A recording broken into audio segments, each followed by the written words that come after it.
Okay. So yesterday we received a book. I haven't put it out for everybody to look at it yet, but I will. And it's from somebody named Janet who lives in Idaho who watches the BBC talks. And she's never been here. I haven't met her. But she said the BBC talks are very, very meaningful for her, and she watches them together with her teenage daughter. And she sent a book which is absolutely gorgeous. I will bring it in to show you. Janet has MS, multiple sclerosis, but she made a book about her life and what she cherishes, and it is full of these absolutely spectacular pictures of nature and flowers and birds and wild animals, and a few pictures of her family in this vibrant color. You know, it's absolutely stupendous. And she wrote me a 2-page letter, and here's somebody who has MS. MS is not a fun disease. You know, when I was the summer of my freshman year in college, I worked in a nursing home with MS people, so I got some experience that way. It's not fun. There was no complaining in her letter, no complaining in the book, but just this complete joy with what she had and the beauty that she was seeing around her.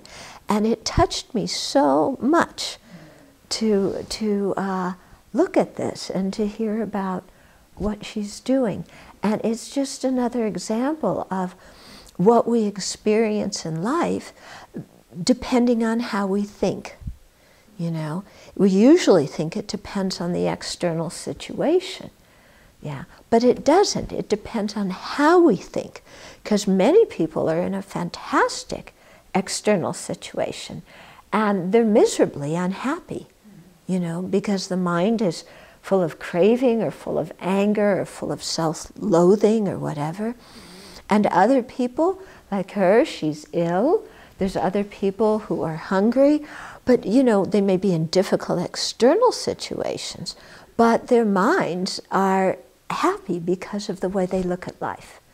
And so this is exactly what we're trying to do in the Dharma, is to shift our mind so that we see the goodness in our lives, and so that we respond to life and to other people with a positive attitude, because we realize that, you know, being angry, being resentful, having our pity party, all of these things are really, not only are they useless, but they aren't in accord with the reality.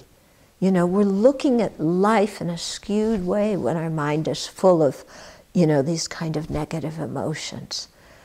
Yeah? So that's what we're trying to do in our practice, is shift our mind in a good way. So it's all of our responsibilities. Nobody else can crawl inside our mind, rewire something, push some buttons, reset the thing, and, you know, and then out we come as, you know, a happy person. This is, you know, gee, you know. But it's something that, you know, by learning the Dharma and then putting it into practice and really, you know, living in an ethical way, consciously cultivating a kind heart, learning how to forgive others, you know, developing these things in a conscious way with determination, then we actually shift our mind, and our mind sees things in a much more realistic way. And that way also tends to make our mind much happier.